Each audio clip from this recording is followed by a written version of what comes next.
Okay, so someone hands you Manchester United tomorrow. Maybe the Glazer family finally sells their last shares.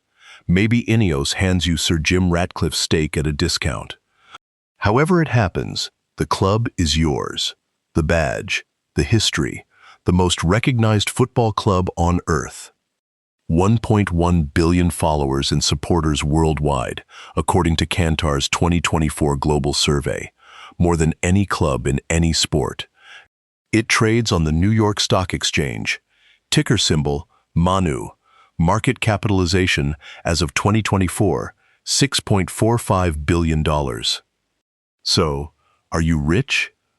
The honest answer is, maybe, depending on variables that have humbled billionaires and destroyed football dynasties. The most successful club in English football history has not won a league title since 2013. The club has spent over $2 billion on player transfers since Sir Alex Ferguson retired. The return, 0 Premier League titles.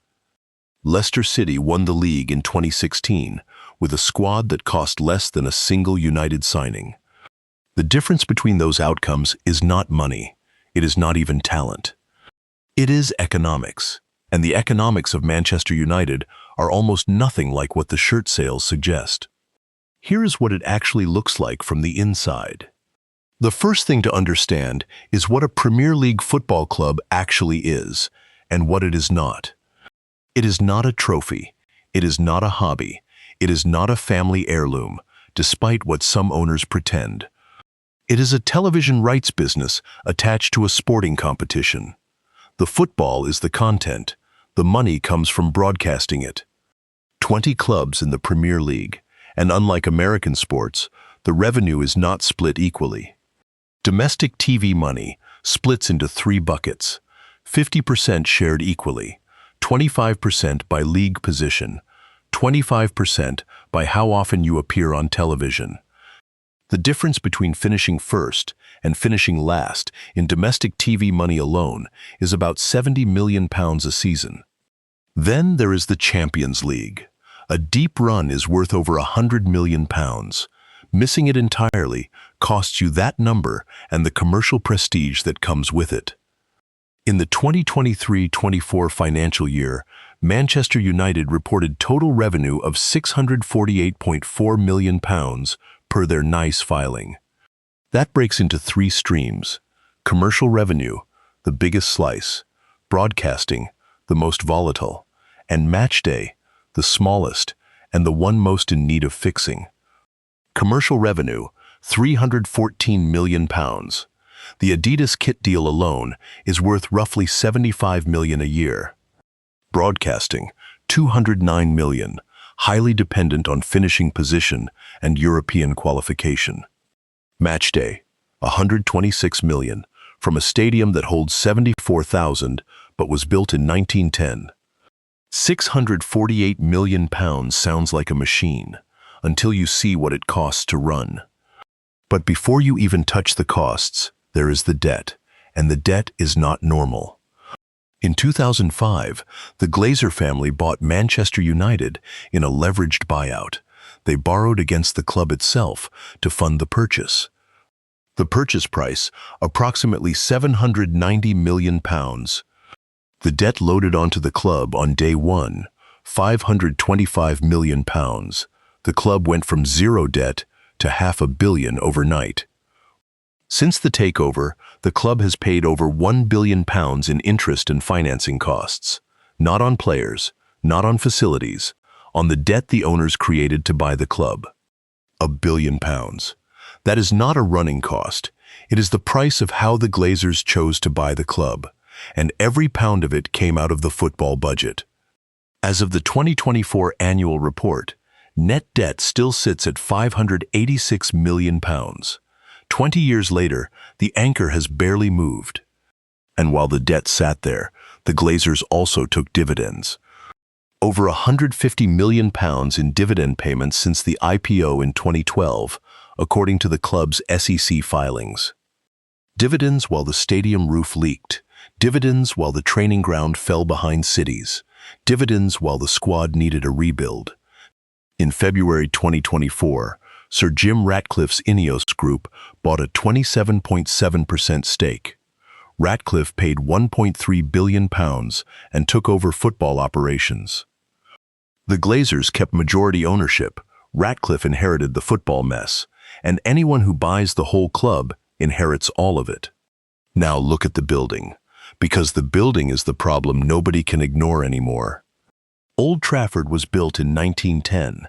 It has been expanded, patched and bolted onto for over a century. The concourses were designed for 1960s crowds. The hospitality facilities are decades behind Tottenham, Arsenal, and Real Madrid.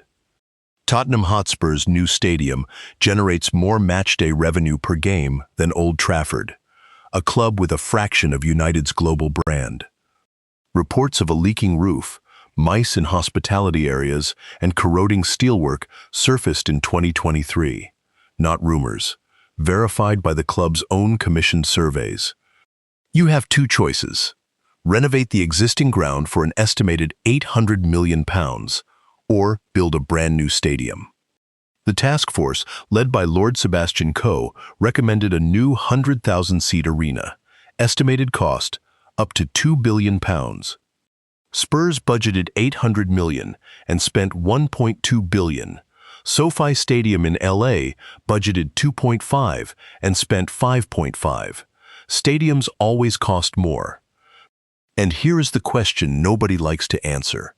Where do 74,000 fans go while you build? Every home match displaced is matchday revenue lost.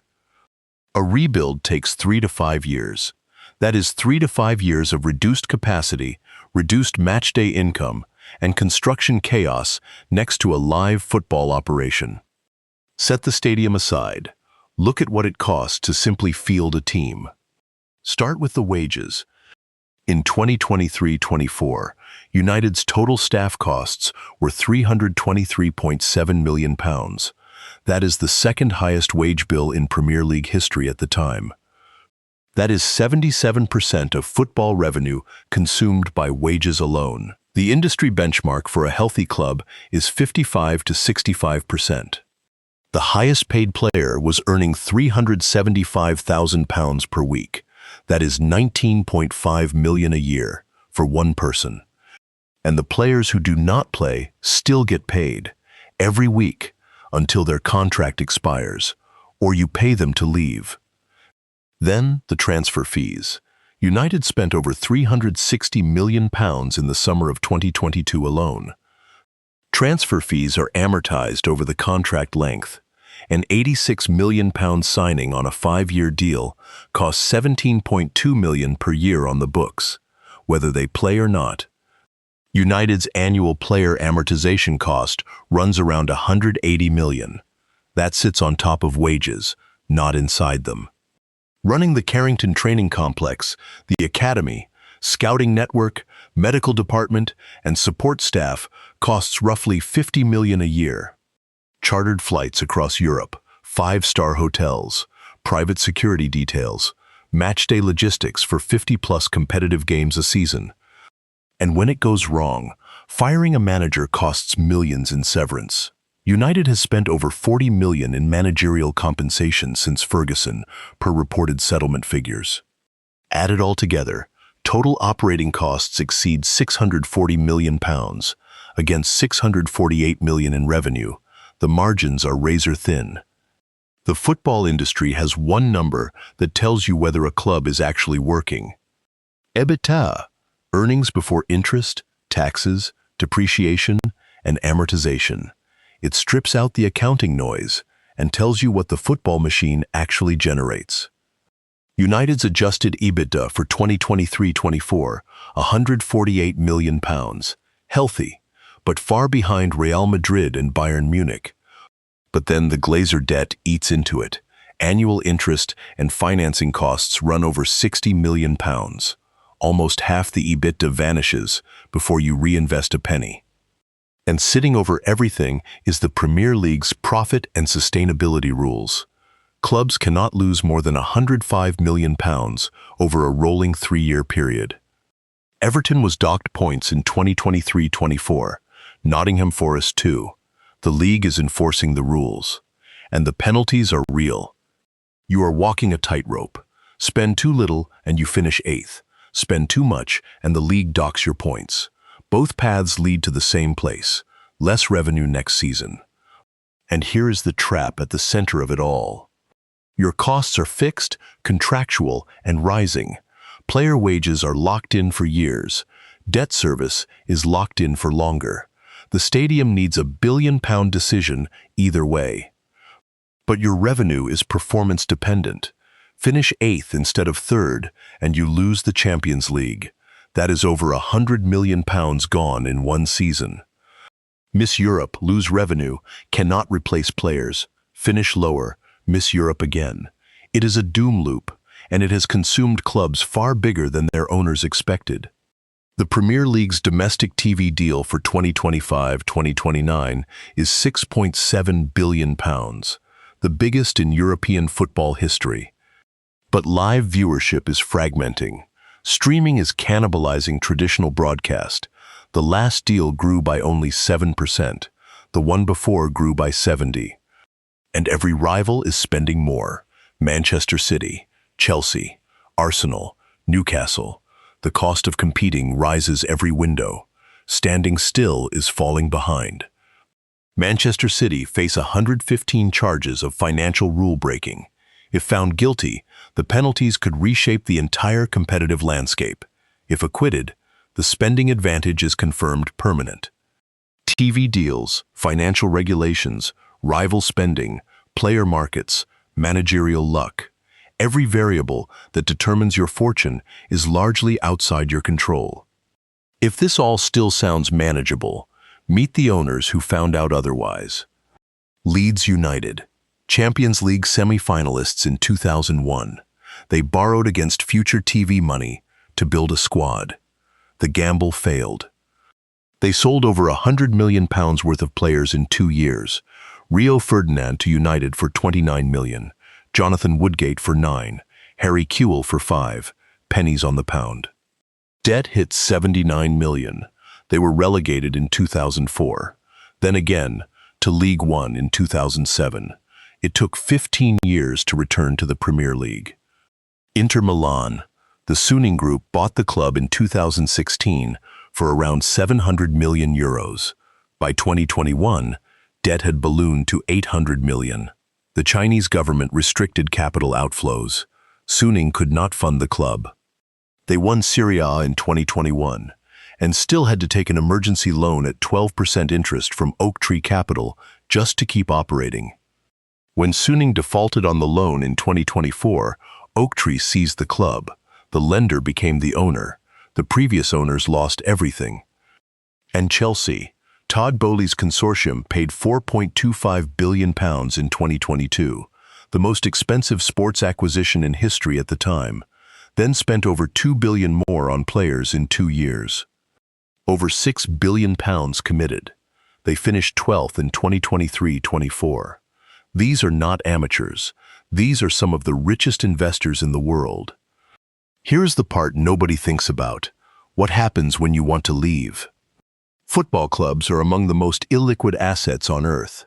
The buyer pool for a multi-billion-pound club is fewer than a dozen people worldwide. Any sale needs approval from the Premier League, the FA, and potentially the UK government's new independent football regulator. And unlike an American franchise, a Premier League club sits in a community. Fans expect ownership obligations that go far beyond profit. Walk away badly, and the backlash is global.